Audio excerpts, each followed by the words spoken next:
अब तो डर लगता है किसी से बात करने में।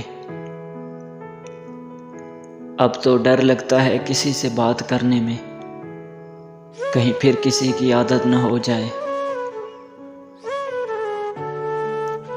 जिसके साथ तसव्वुर था जन्नत तक का, जिसके साथ तसव्वुर था जन्नत तक का, वो शख्स मेरी दुनिया ही जहन्नुम कर गया। फर्ज करो कि तुम सिर्फ मेरे हो, फर्ज करो कि तुम सिर्फ मेरे हो, और फर्ज कभी छोड़े नहीं जाते यार। आप मेरे शायर सुन के रोते हैं,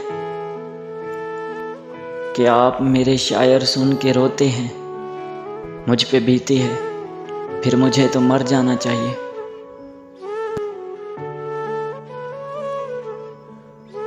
उससे बिछड़ने का बहुत दुख है मगर,